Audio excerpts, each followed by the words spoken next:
So I'll let him go in there with you. Hi. Good job, Boogie. I did my whole homework. She did her whole homework. Y'all heard it here live. You heard it here live, everyone. Baby girl faces did her whole homework. All right. Oh, wonderful. Look at that. Show the camera. Look at that. All the sight words. I love it. All right. Very cool. So, hey, everyone. By the way, this isn't home videos. You guys are checking out Hip Hop Can Save America, the podcast, the live stream version, which is happening Monday through Friday. Well, kind of, but Monday through Thursday. Monday through Thursday, you guys are checking out the pregame show, so you can see us as the behind the scenes. We'll get rocking soon. I like to leave a little time for folks to trickle in and see what we're doing over here. Today is one you want to trickle in for. I'm telling you now, this is a good one coming up.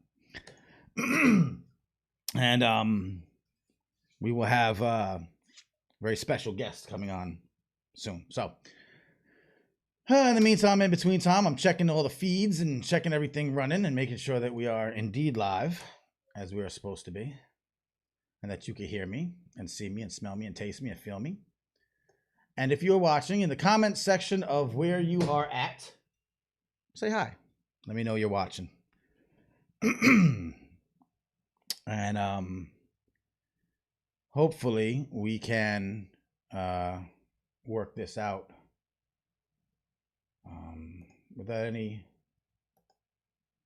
without any problems.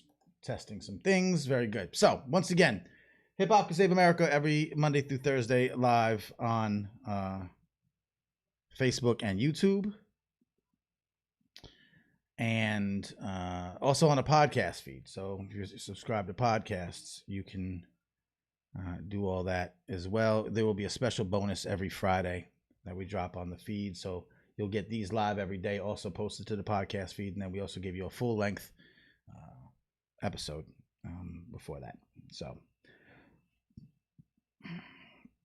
So again, we're asking folks to trickle in, check this out, check out this live stream. Today we are going to be interviewing our guest today is an icon. You will likely recognize the name if you are a hip hop head and kind of follow this show. You might not recognize the name if you're, not tuned into everything. But he is a legend in his field and a widely respected member of hip hop society at large. So we are working out the technicals, and give us a few minutes to get that going. In the meantime, hope you've been checking out the last few episodes. Let me go to this. You should be seeing this different. I'm talking about it like you can't read the name there. Of course, the great Ernie Paniccioli, photographer, hip hop photographer, to the stars, legendary photographer, will be on with us. He is on with us now in the background. We are working out just to make sure that we can see what's happening. So, give us a few seconds to get started. I always like to kick off the stream live. Shouts to Andea. Thank you. Yeah, we got a whole little setup going on over here, and it's fancy pants, but it's also a lot going on. So we are trying to get this situated. We got brother Ernie in the background getting the video and audio straight. Last few days have been great. We started this last week. It's like I said, every Monday through Thursday. Our first guest, our inaugural guest, was Silent Night. We're talking about the intersection of social justice and hip hop, social justice work. I thought it was very valuable. That intersection, I think, gets overlooked a lot these days. There's a lot of focus on the lucrative side, the moneymaker side, the entertainment side of hip hop, and how social justice doesn't always work into the mix. However, I posit that it actually does very much so on the grassroots level, in communities, with artist activists, with organizations that don't often get a lot of a lot of shine. So Silent Night represents the Innocence Project as an Innocence Project ambassador. He represents Newsbeat podcast, an award-winning social justice podcast that mixes hip hop with social justice journalism, and of course, the band called Fuse, and just being a really dope artist for many, many years. And then we had, of course, we had Dialect. Dialect spoke the second day. You can see all of these videos. You can recap them on wherever you're watching me. They're there. So if you're on Facebook, you just go into the thing, and they're all there. If you're on YouTube, you can see them on YouTube as well. And of course, as a podcast on the podcast feed, I'll put up some important links. So while we wait to truly get started, we will be able to give you.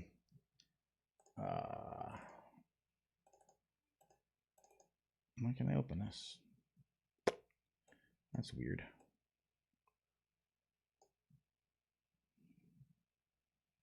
Give me a minute. I'm going to put some important links into the screen, but I can't open it. Man, this is technologically crazy going on here. Whatever. You know the links.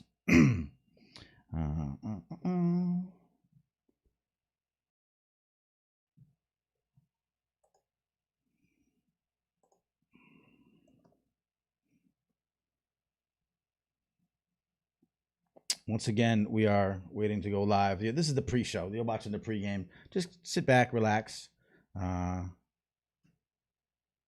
we will get to you in a few. We're just having some connectivity problems. We do have our guest. Our guest is coming, and we will be on live soon. This is live, baby.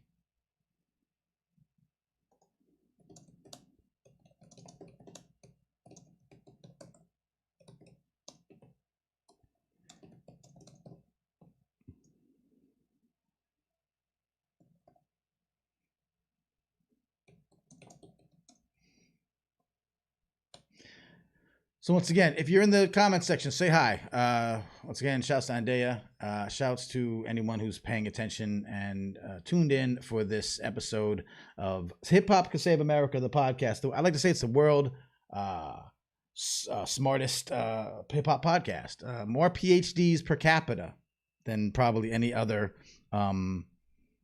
hip hop podcast. More PhDs per capita on this show, but also obviously legends and icons whenever we can grab them. We'll be live every Monday through Thursday for the month of September. The entire month is booked, so if you like what we've been doing, I was telling you a few minutes ago, we talked to Dialect about his Museum of Dead Words project, which was sort of a show, like a live interactive performance that incorporates hip-hop with the history and usage of words and phrases. Really interesting show. And he's taken that online for 11 weeks. That's actually ongoing now. So you could double check that episode, find out what he's doing. We spoke with Adam 7 last week. Adam 7, formerly known as Mecha Godzilla, formerly known as Ravage, formerly known as Are You Black? You know, Ryu, what was it? Ryu, R-Y-U. It was like the producer, MC extraordinaire, healthy living advocate, good friend of the show. We spoke about a lot of his work, evolving over time, evolving as an artist, being having your name used, and so you had to change your name. You have to change the whole thing, and continuing to make great music and great contributions to hip hop art history. And that was a great conversation. Also, sort of the effects of Chadwick Boseman's passing, and so things like that. And then yesterday, Dr. Marty Kaysen. We went the hip hop academic route. We went to speak about the hip hop ed movement yesterday, about how you could teach math better using hip hop pedagogical tools and viewpoints. And of course, she's also teaching other teachers how to incorporate hip hop into the education space. We see a lot of that stuff obviously going on. A lot of our guests have been from that world, that merging of hip hop. Pardon me. And education.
The thing about hip-hop today is it's smart.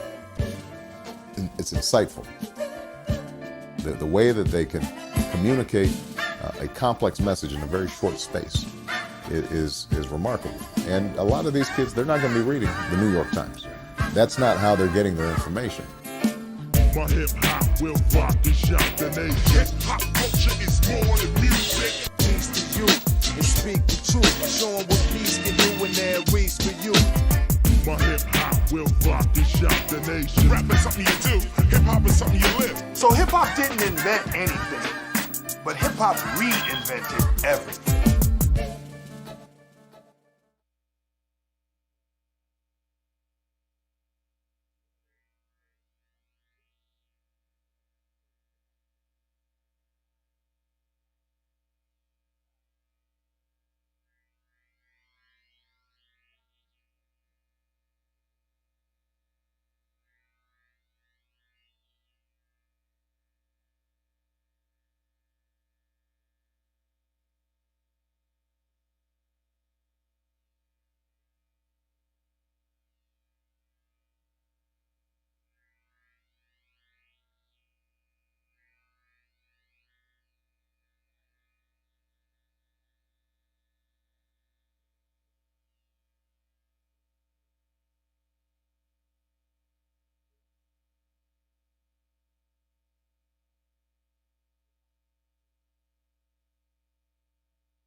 You should be able to hear. You should be able to hear me, right, without any problem. Please answer in the comment section.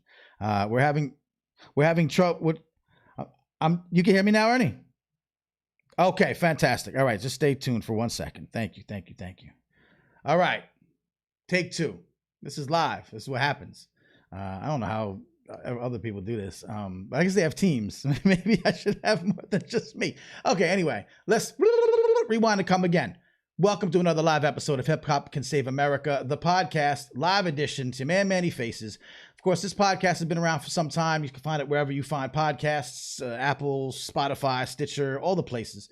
And we've talked to a plethora of interesting people that are using hip hop in innovative ways, whether that might be in the fields of education, science and technology, health and wellness, politics and activism, and social justice, the fine arts, or any number of intersections that sometimes people wouldn't normally expect to be associated with hip hop, but where hip hop has shown that it has the ability to uplift humanity and improve society. And my job as the self-proclaimed journalist to cover this is to bring these stories to you and bring these folks to you. So live every Monday through Thursday for the month of September. I decided that pandemic life wasn't complicated enough and that I would come to you guys every day and bring you this wild setup live. So we're doing that Monday through Thursday with a special Friday drop only on the podcast feed, a much more in-depth sit down interview. The gentleman that I'm having a discussion with today, it's long overdue for one of those long, deep dives because we could speak for hours. But I also saw recently something about his work that I felt had to be addressed immediately. Something that's happening right now. And so why would we wait? Why would we wait to speak to the legend himself. So I think we're good to go. We've got everyone hearing me. It seems like we shouts to Rissa, shouts to Eddie, shouts to Summer, shouts to everyone checking in on the check-ins. Let's not waste any more time. I'll talk to you after this about why I think it was so important. Maybe we'll get to it in the middle of the conversation. But for now, the great Ernie Paniccioli. Can you hear me? Can you see me? Can you smell me? Can you taste me? That's what's up. And you are live, sir. Thank you so much for taking the time out and working out some of the technical difficulties in the background. I appreciate you, sir. Thank you for having me. Yeah, absolutely. Last time we crossed paths, you were out here in Newark, New Jersey, at the was it the library? I think, right? I think you did and you were doing the signing along with Vicky Toback. Library with Vicky. Everybody was so kind there, and that's a beautiful place, and it's a blessing. And I hope people are taking advantage of the power and the beauty and the knowledge that's in those books. That's how we change the world: educate, uplift, and act. Yeah, indeed. I mean, the pandemic kind of changed a lot of things, but I know that the Newark Library is reopening on a limited schedule. I imagine that libraries and museums and other institutions are coming back as well. Speaking about large institutions, the reason why obviously I felt it was very urgent to talk to you, although it's never a bad time to talk to you about your history as a acclaimed hip hop photographer in general, but specializing in hip hop history, is the Cornell University Digital Collection. As some people will know, I have it up on the screen right now. Ernie's work has been in the Cornell archive. Cornell has a giant hip hop archive. It's been around for a long time. And Ernie, your work, nearly 20,000 photographs, I understand, has been part of that collection and now is available online. It's available to be accessed by the world. I think this is a huge undertaking, a huge accomplishment. And I wanted you to, talk about what that means and how that came to be. Well, first, they have at least 100,000 of my pictures. I have shot over 2.5 times that. I've shot 250,000 images. Long before hip hop even came out of someone's loins, I was out there. And they have 100,000. They're posting around 21,000. And the thing that I love about it most is that they are free, accessible. Right. And you can argue about Kool Herc and Bambaataa and Zulu Nation and the Templar. You can, everybody wants to be a pioneer and la-da-da-da-da. I have the receipts and they're free. And that's what I love. If you had to pay $22 to get a monthly subscription, it would cut out all the people that need to see this. Right. But it's there and it's free.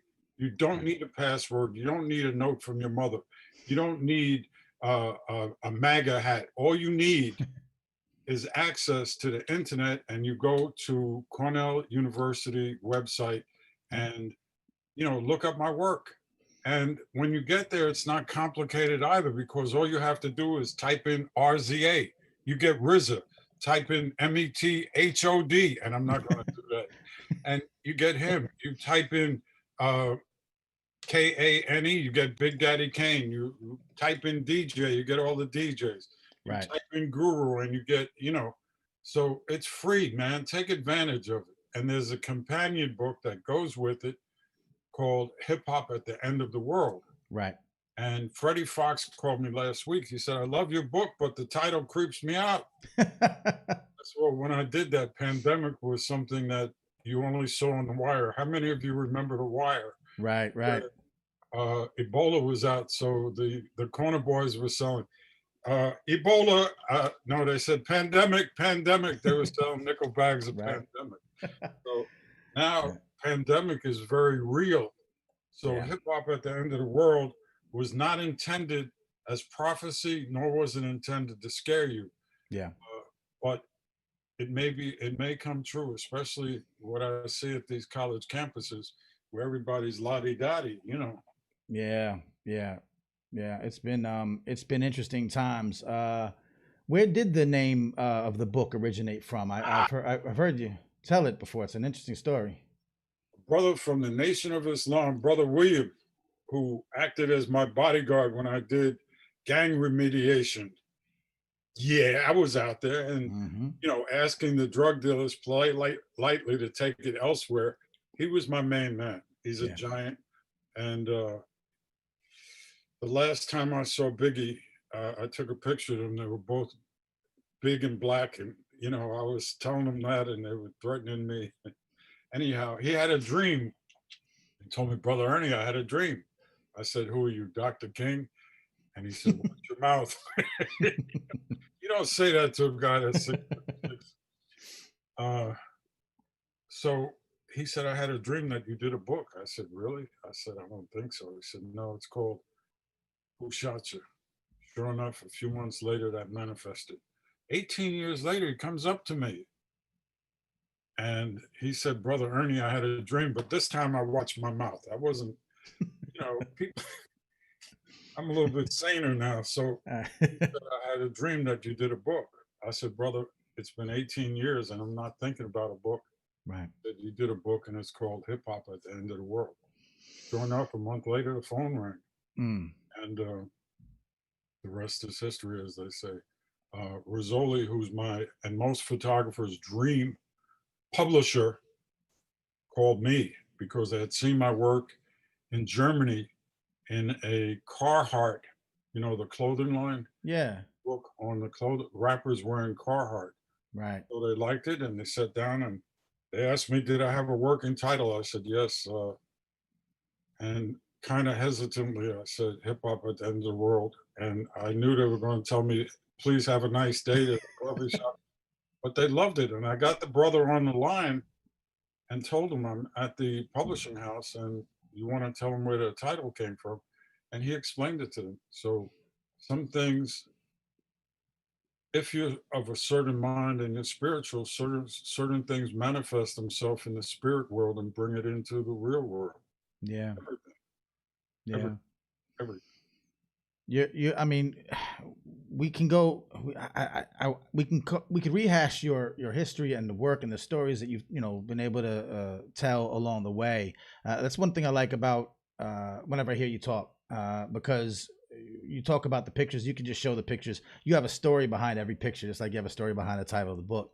Well, I think that's part of my native background. We're storytellers. We didn't bother writing, 300,000 book library that nobody's going to read.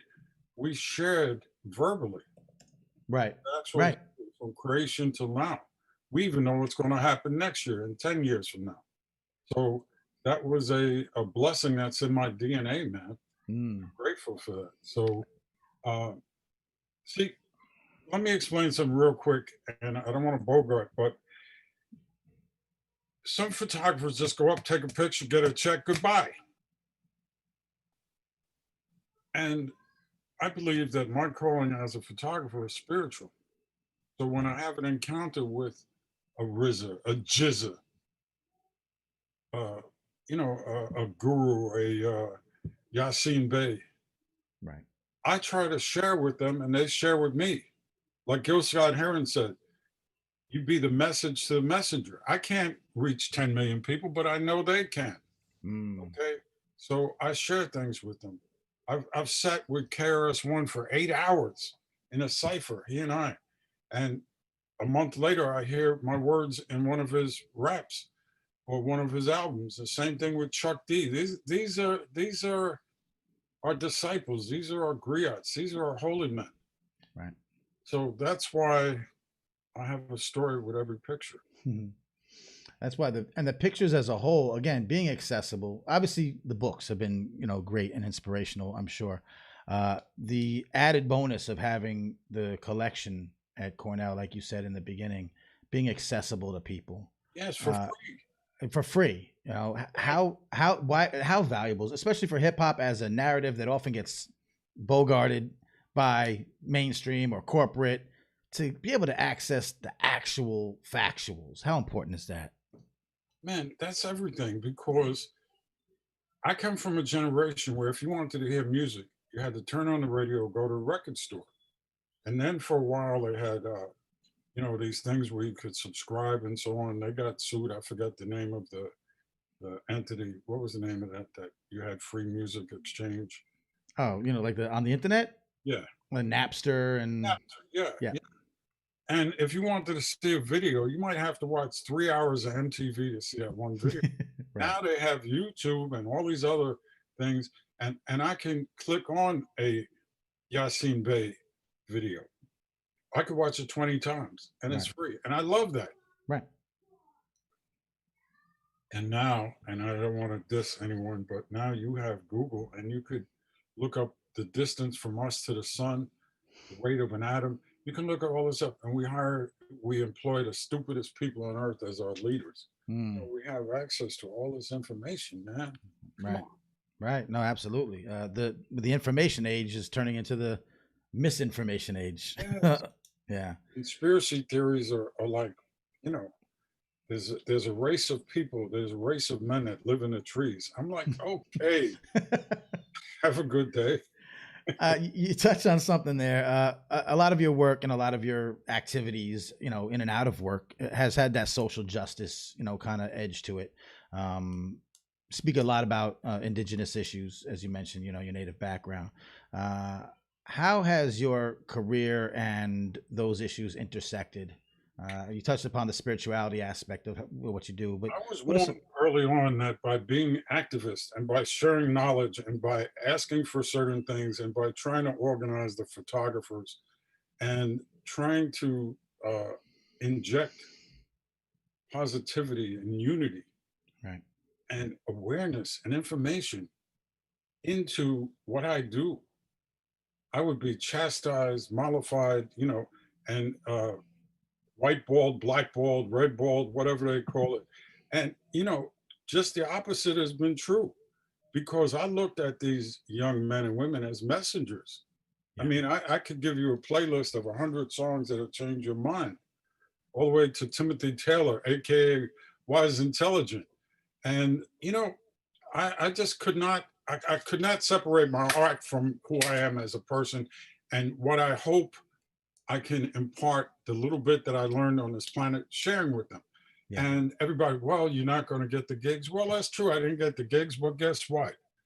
When one door opens or closes, another one opens. Bob Marley said that, right, you right, know, and it's from the Bible. So I had no fear. That's the other thing. We need to be fearless. right. There's a song by called Fearless. And it gets me up each morning. And you got to be fearless. It don't mean stupid. It don't mean stand in front of a truck or a train or a bullet. But damn Right. it, be fearless. Right. Be fearless. That means don't be irrationally paranoid. And, oh, you're going to lose this job. Well, there are other jobs. Right. And there are other ways to make money. You know, we've always, hundreds of thousands of years, we survived without money. Right. And they laughed at us because we used to use shiny beads as a method of economy. Now they're Right. using shiny plastic. Okay. It's what's old is new. That's interesting. You're right. I mean, it's about that, you know, staying true to what you believe and not fearing some of the consequences, even though, you know, we have to be careful about, you know, not, as you say, being reckless. Yeah. Yeah. Fearless doesn't mean stupid. It Right. means wearing a mask, but Right. not worrying about COVID, you know, because we were here before COVID, we'll be here after COVID. But you don't walk out, you know, and sit in a room with 800 people smoking weed and no mask. That's not fearless. That's dumb. Fearless means you do what you do without the emotional stigma and baggage. You do what you do. And of course, you temper it with common sense. Yeah. Yeah. Yeah. And well, you've been testament to that. Again, your entire career, if they're telling you, you know, don't do this, and you say, well, I'm gonna do it anyway. And, you know, it's borne out. It's borne out. But as obviously one of the greats in your field, I'm really excited because of and I give respect to Cornell for taking seriously the need to have folks like yourself, again, not just the collections, but telling the stories, keeping the narrative of hip hop, the entire culture alive and well. Ben Ortiz was on this show a while back. Who?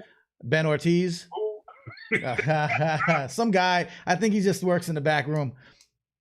But you know, we talked about this important need for the narrative of hip hop, and it's not just. I mean, we have a lot of the pioneers and, of course, elder states folk still around to tell the stories, but also through the artifacts and the collections like yours.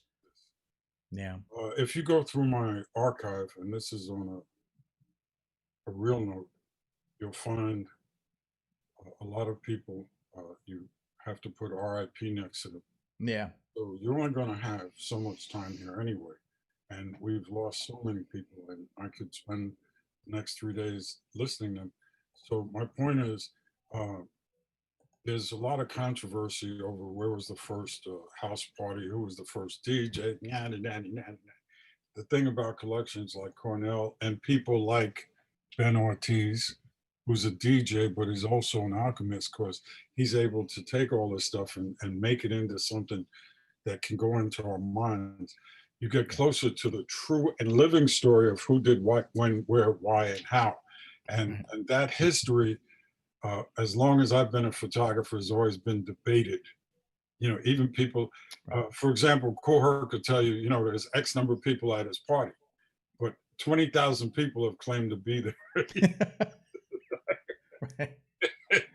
Right. That wasn't a 20,000 seat stadium they were rocking in. Yeah, you know, if all the people that claim to have been at that party were actually there, it would have taken up the whole Bronx.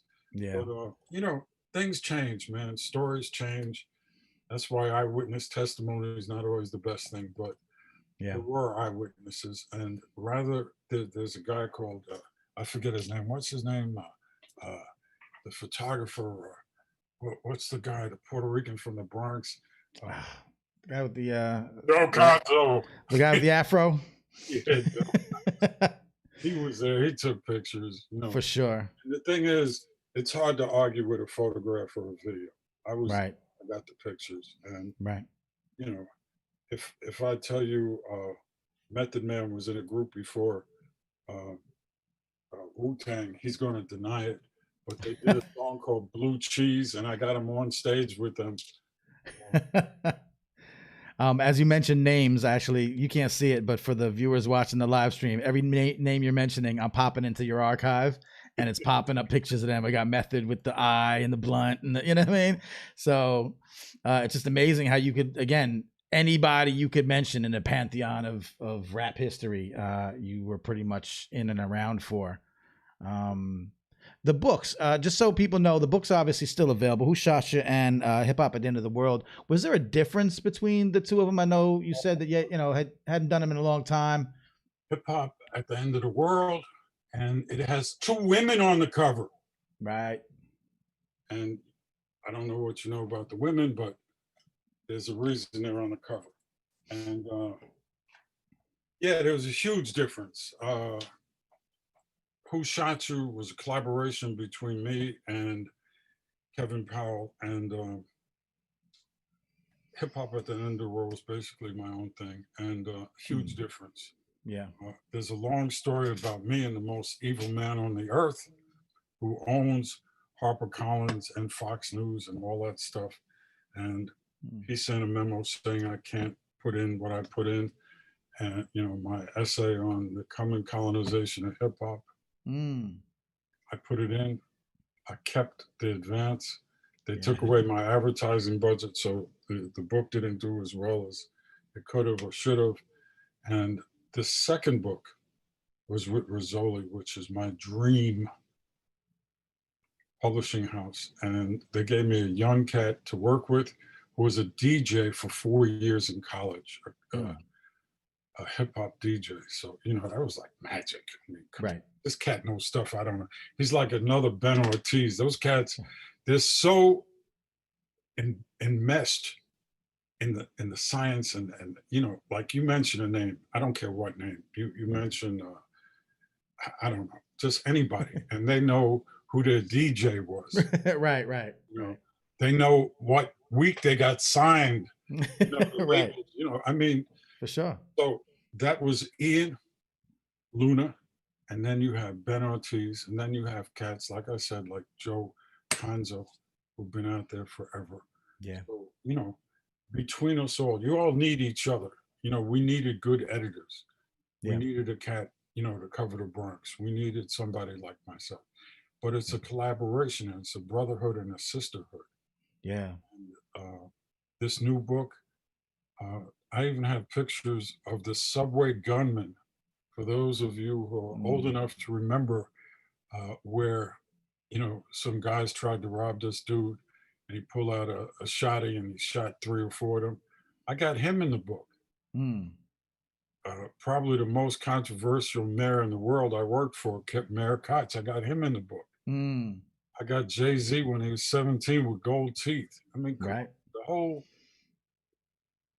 damn. Right. And I think that's all valuable because, you know, the for those who aren't as familiar with hip hop culture, they look at it from the outside, they see a certain very narrow kind of perception of what the music and the culture is. But when you talk about the subway gunman, you talk about you know, Mayor Koch, you talk about politics, you talk about the politics of New York City, all that is super integral to what hip hop is. So all that stuff is connected. Can you believe I was the photographer for Mayor Koch's TV show during the night? Koch on call, and he Wow. he was saying things like graffiti artists should be castrated.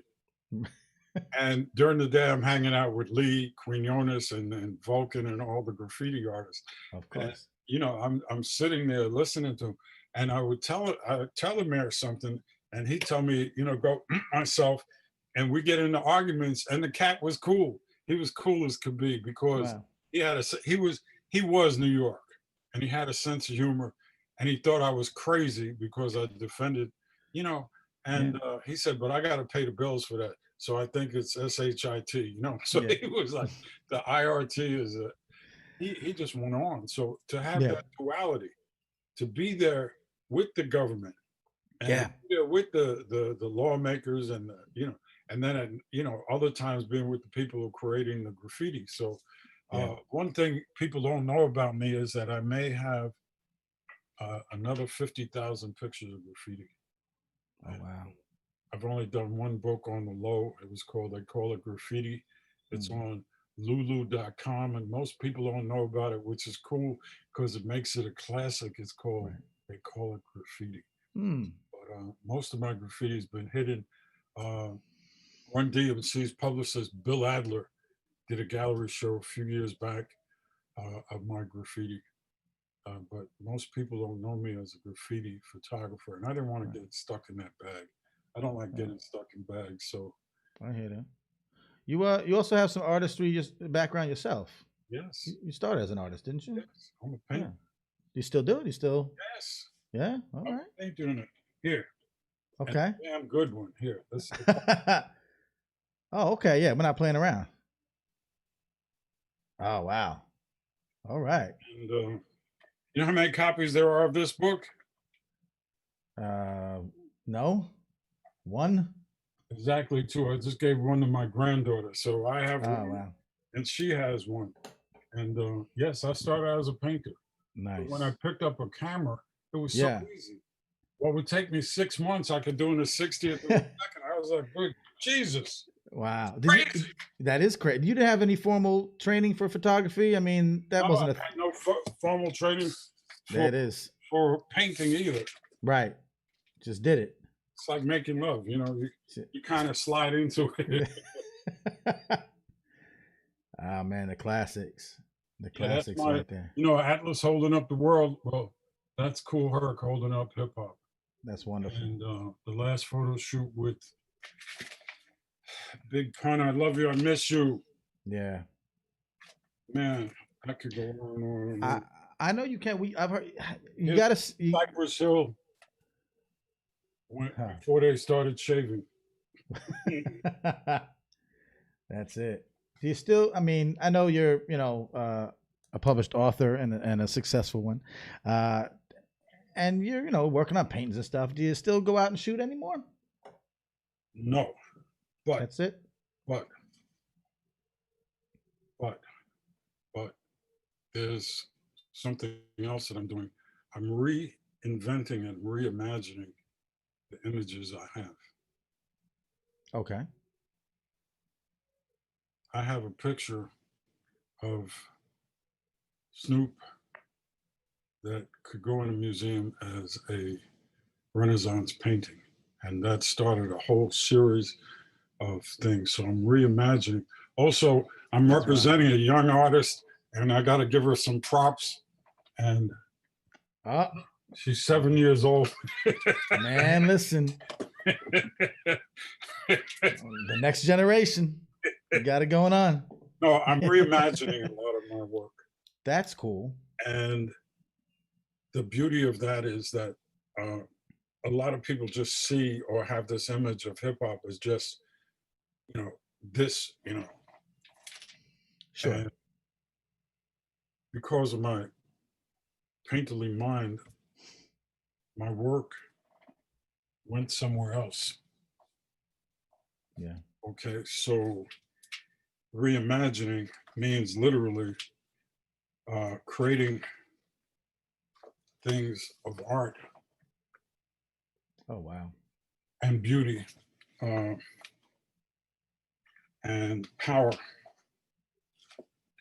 Again, being political, here's Ice Cube choking the Statue of Liberty, Mhm. Red Man choking Ronald McDonald. Right. Kill the icons. Mm. Tifa and Ice Slick Rick. I am reimagining my work, and I think that's a crucial thing. These are all Yeah. hip hop at the end of the world. Yeah. I'm reimagining my work, and when I do a show, people's minds are going to be blown because no one has ever done this with hip hop before, and Yeah. I won't get too deep or give away too much, but trust me, you're going to be excited. Well, that is exciting. Part of, you said it right there, and I've heard you say it a number of different ways over different interviews. That again, hip hop is more than that narrow interpretation, Yes. and hip hop photography is more than that narrow interpretation. And you're showing that could be obviously, like you mentioned, Konzo's had, and I think you've had, exhibitions and Yes. work's been shown throughout the world. We even had shows together, me, him, and Jamel Shabazz. Right, and Three you mentioned Hard Way. Three the Hard Way, right? And you mentioned the brotherhood, which I also think is great as elders, statesmen in the Yes. game. But to Yes. show that we don't have to be at odds. You don't have to be competitive No, for the sake of being competitive. no. Me and Joe had a big fight. It was called I forget what they call it. It was an online battle where I dissed him hard, he dissed me hard. And what happened was he would call me up in between and giggle and laugh. And While you're going at it. Yeah, people were taking sides, man. The Bronx, this, the Brook. Oh, you're older than Joe. You got to respect him, man. You got to show, and people were telling him to be nice, that Ernie's a good, and he would call me up and we're cracking up. And finally, we let the cat out the bag and let folks know, man, come on, man. Yeah. We're having more fun with this than anybody. People were getting ready to attack me in the street, I'm sure. Come on, man. Yeah, well, it is inspiring because again, whenever I've talked to Joe Konzo, I've interviewed him as well, and he mentions you, and again, the whole crew and everybody, and it's always great. And Konzo's work is at Cornell also, and again, you can see a lot of this stuff in these archives, and of course in the books. I like I said, I needed to have you on as soon as possible. I'm so glad that you came through because we need to let people know that this is available. You don't see it being talked about nearly as much as it should be. So I had to do my part. And we have new reimagined works coming soon. Sometimes you're working on that as well. Something you're going to show us. What else do you have kind of in the pipeline? Is that kind of where your head is at right now, trying to work on that reimagining? I got a phone call a couple of months ago from a young man who talked to me for an hour and 20 minutes. It was LL Cool J. Because we got a long history. And it was Sure. And heard of that guy? Yeah. Todd Smith. Yeah. He, great actor. Yeah. he asked me to become part of Rock the Bell. So I don't know where that's going, but I agreed. And Nice. Crazy Legs. There's a lot of people that are part of that. He wanted it to be something where those of us that a little bit long in the tooth had a methodology where we could not be indigent. And, have money coming in. So Yeah. he's working on that. I'm working with some people to put out a line of framed images, very limited and affordable. So, there's a few things. Yeah. I was doing lectures around the world, but now with the pandemic, I'm Right. not going to get on a plane. And being fearless doesn't mean stupid. I hear that. Uh, Yeah. Chuck I hear D that. says freedom doesn't mean free to be dumb. Amen to that. You want a world exclusive on what I'm doing? Reimagining? You want to Yeah. see? 100%. Okay. Just you and me. We'll just, Oh, you can put it out. I don't care. Hold on. Hold on. Right now. Yeah, I blurred it. Hold on. All right. The world premiere. World- Let people know you're watching the live version of Hip Hop Can Save America, the podcast with Manny Faces. We're here Monday to Thursday live, Friday on the podcast feed, and we're here with the legendary brother Ernie Paniccioli. Yeah, put the pipe down for a minute, people.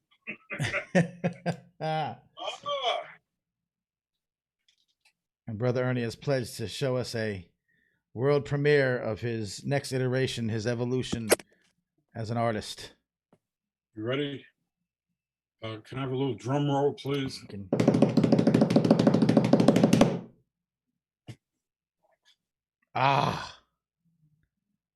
That's incredible. Yeah, we get a little glare, but we can see it. Yeah, I'm sorry. I'm trying to. No, it's good. That's good. And I'm reimagining my whole collection. Wow. Renaissance paintings. Wow. And, that's pretty cool, man. Something. There you go. We can see it. That is tight. Now imagine that. Multiply that by Tupac, MF Doom, Puffy, Ice-T, Run DMC, Mace, Biggie, etc., etc., etc. How do they say? Take my money. That's pretty dope, sir. That is pretty dope. And Yeah. that's important to keep evolving and keep going. You ain't done yet. Come on. No, you want to see something that blew my mind? The one good thing from the pandemic and the quarantine, right? I was going through some negatives, and amongst some bum ass rappers, some rap group that lasted less time than it took to get their hair cut again a week later. I found a negative. Yeah. And I blew it up. And it's one of my 5 best pictures of all time. And I was so excited. I didn't know what to do. Oh, wow. When did you take that? 1984. Wow. James Baldwin.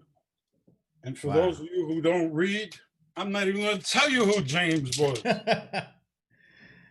Well, they should know.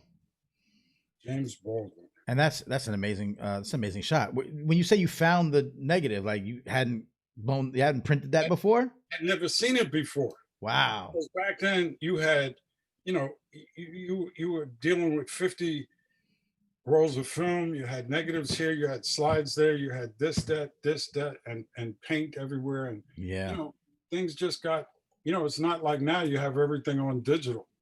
Right. Right. That's why every now and then someone will come out with the lost pictures of. Yes. There's even rap albums that are coming out of, things they found on the cutting room floor, man. So how many more gems do you think you have tucked away? A lot, because I did not have the luxury of Photoshop, of internet, or back then it was dial up. If that, right? Yeah. CompuServe. So there's the archive collection up at Cornell. Do you still have stuff that's not at Cornell, or do they have kind of everything? I have 150,000 images that's not at Cornell, because they took my hip hop. They didn't take my before hip hop. They didn't take my celebrities. They didn't take my native shots. Oh wow! Right. So all the other portrait work and and You'll be shocked when you see this work. Oh wow. Yeah. Yeah, that's good stuff. And I'm not one to use exclamation points, but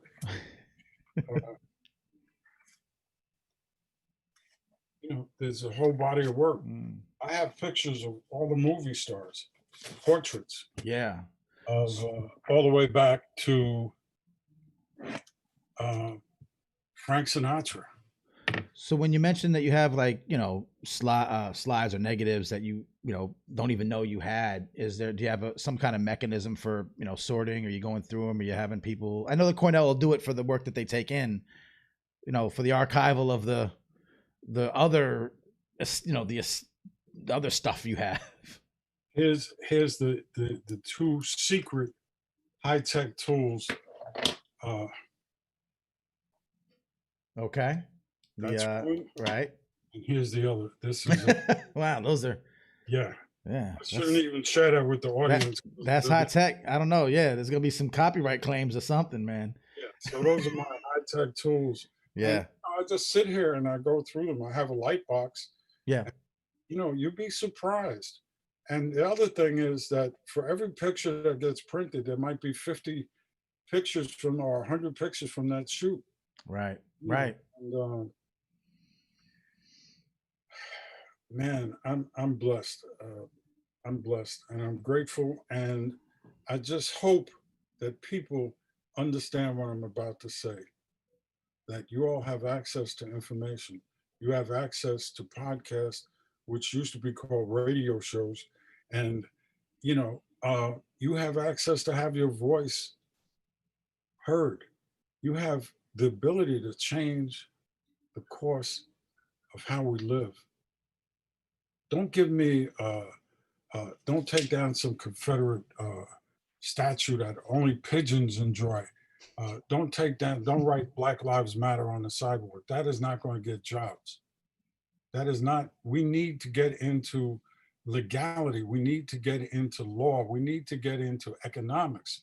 Right. We need to find a way to feed, clothe, shelter, educate, and uplift our people. Those are what they call, what do they call, where they give you a biscuit, or give you, right. Those are nice. I don't like Confederate statues. Right. Who does? It's lip service. Just throw you a boat. They do it, take it out, but it's not the real. Who even looks at those statues? They sit there, the pigeons poop on them. Nobody even, if you were to ask 100 people, who's that? I don't know. Right. General Fart Face. I don't know who he is. What did he do? I don't know. Which side was he on? I don't know. I don't care. Right. All right. Give people jobs. Give people educations. Give people training. Give people the tools in order to do what I did, to pick up a tool, any tool. In my case, a camera. Sure. And a paintbrush. Right. Somebody else can pick up a knife or a chisel and make statues of their own. Right. But don't feed us crumbs. We don't need crumbs. We've had crumbs. Only crumb I like is our crumb. For those of you who don't know the underground comics, all right, that's the only crumb you can give me. Yeah. So what I'm saying is that first we need to unify as a people, as us against them. We need to unify because they're organized. Right. They got this shit together very, very tight. All right. Now you got all these tools. You don't need the record labels. You don't need the publishing house. You can do everything by yourself. Do it. Even if it's whack, at least it's yours. Right. Miles Davis, who's one of my heroes, they said, someone was talking to him, said, man, you've done incredible. You've been so prolific. You've done an incredible body of work. He said, yeah. He says, I've also done some shit.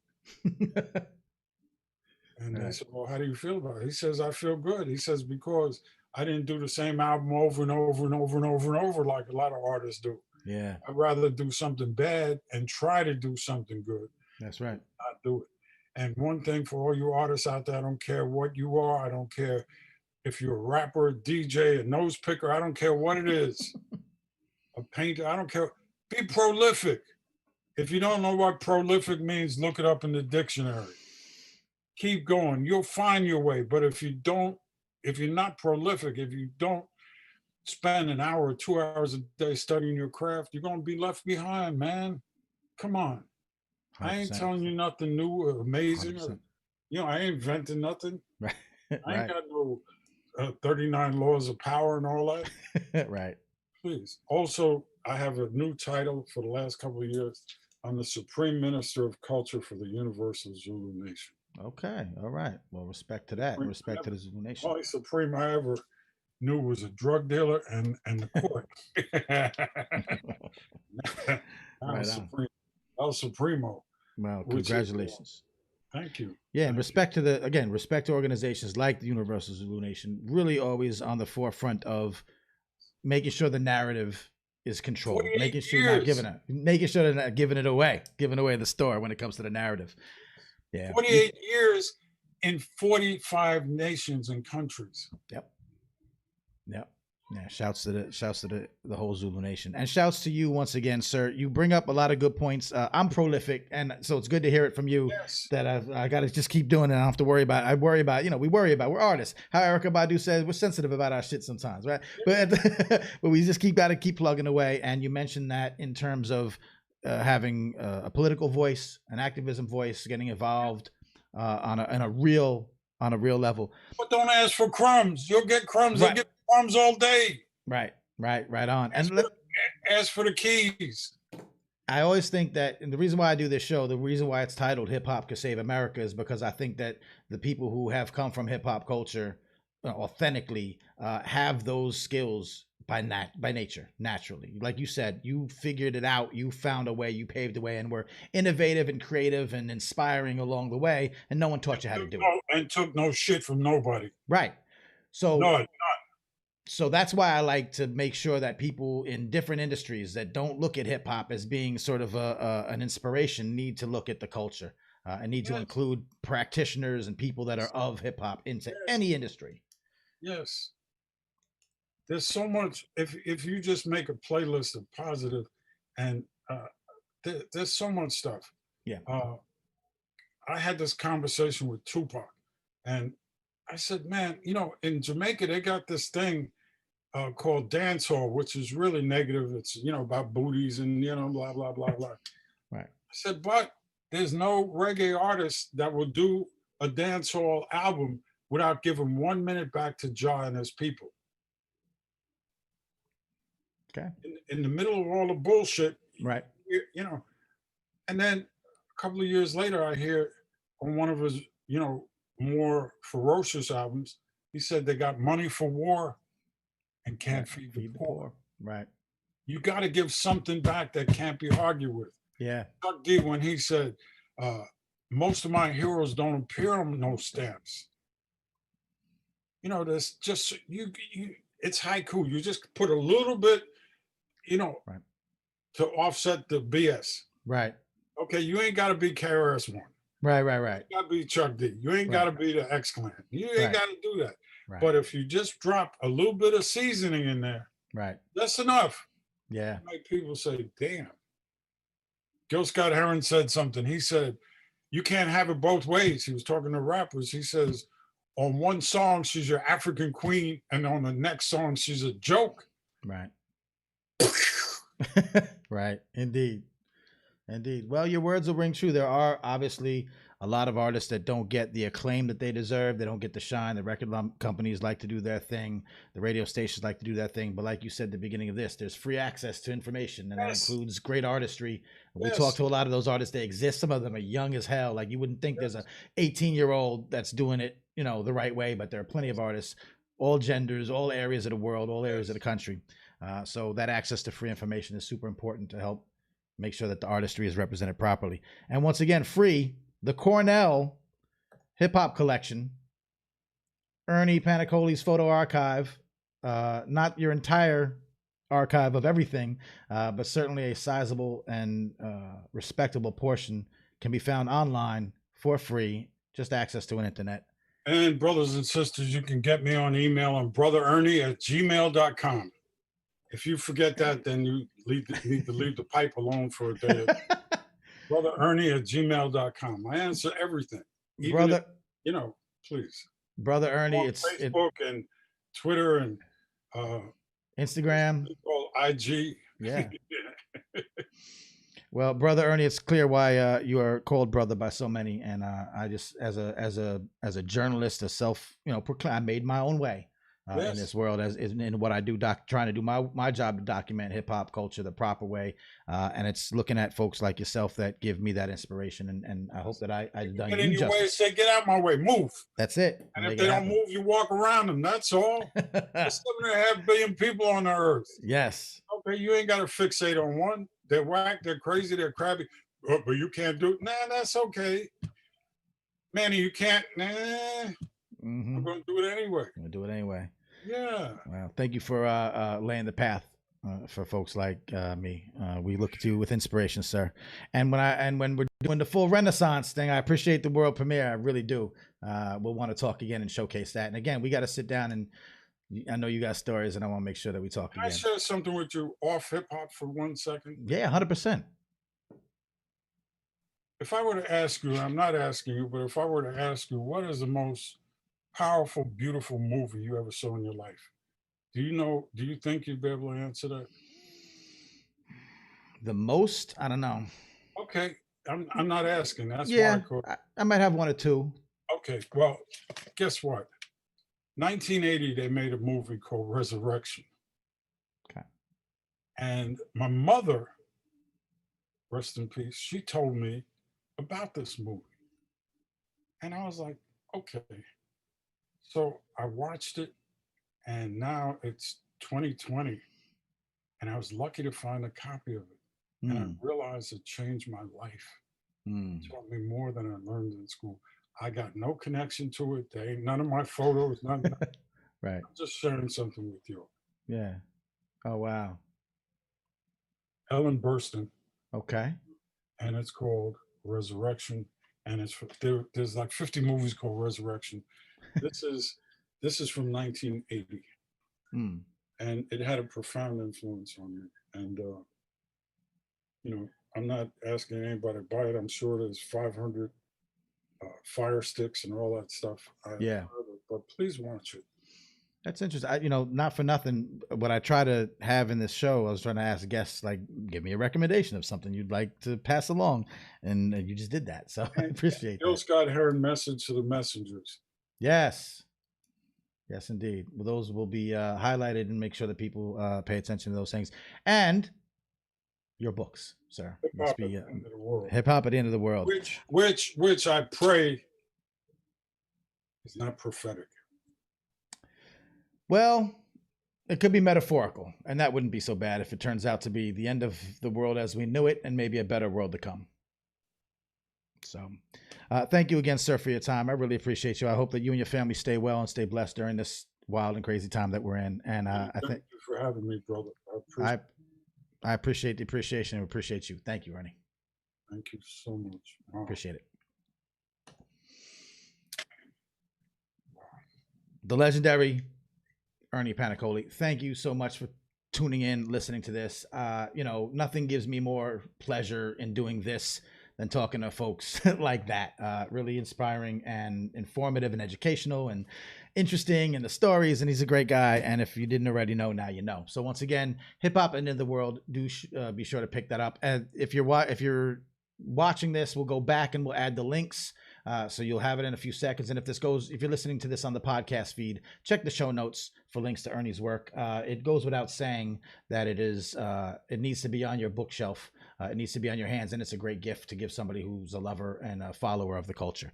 So once again, thank you to brother Ernie Paniccioli for coming through and spending some time with us.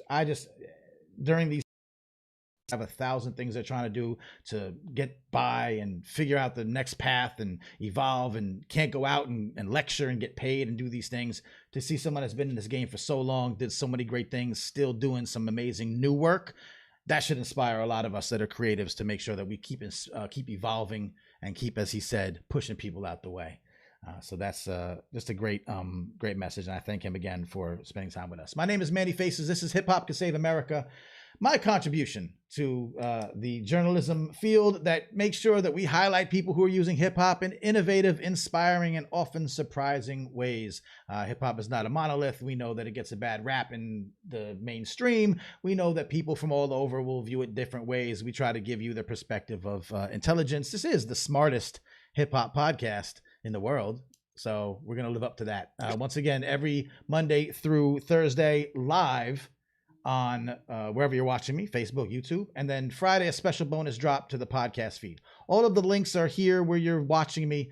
So please do subscribe to that. Subscribe to the Hip Hop Advocate newsletter. That goes out, I'd like to say every 2 weeks, but it doesn't really go out every 2 weeks.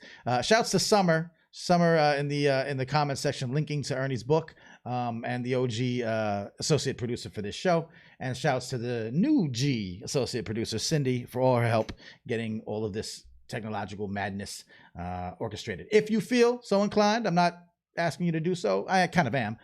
You can support this show and support this work on Patreon. I have a Patreon account. It's still kind of new, so be gentle. Patreon.com/Manny Faces. Y'all know me for a long time. I've been doing Birthplace Magazine back in 2008, the New York Hip Hop Report in 2011, the Manny Faces Show, and the Center for Hip Hop Advocacy, and now Hip Hop Can Save America. You know that I put my all into these things, and that includes every cent that you guys bless me with. So please believe the transparency is there. It goes to this work. That being said, we'll be back tomorrow. More guests for the rest of the month, Monday through Thursday. Then I'll take a long break and see how this works. And God willing, maybe we can take this to a bigger platform and do something that's reaching more ears, because the stories that come through here, the people that are paying attention, all deserve their voices to be shared and their narratives to be continued through time. So thank you all for tuning in. If you have any questions, comments, you know how to reach me. Thanks to sponsors of the show, Newsbeat podcast, social justice journalism mixed with hip hop. It's like Democracy Now! And Black Thought had a podcast, baby. We cover some really great social justice issues. The experts, the analysts, the activists, the people on the ground doing all the work. Do check out the Newsbeat podcast, award-winning across the board. And of course, sponsored also by Manny Faces Media, which is me doing all of this. So if this live stream looks kind of cool, you might want to talk about doing something similar, or you want to put together a podcast, or you have some ideas in terms of communicating to the public and the masses, hit us up. We do consultations, and we do podcast production. We do all those things. And lastly, Funkadelic Studios, once again, is a friend of the room. And if you're in the New York City area, you're a musician and you're an artist, you want to get back to recording and rehearsing, Funkadelic Studios is open and is safe and is waiting for you to come. My name is Manny Faces. Thank you to Eddie. Thanks to Rissa, Keisha, whoever else checked in. I was so mesmerized by the conversation. I didn't get to. TK was out in here. Shouts to Bonfire Radio. Shouts to once again Adam 7 on the check-in. Lunik was checking in. I hope she's still checking in so she can hear me say hi. And just anyone else who's tuned in and following this show. We'll be back tomorrow, 1 p.m. Eastern, wherever you're looking at me now. Thank you again, everyone. I appreciate y'all. I love y'all. And we'll be back tomorrow. Peace.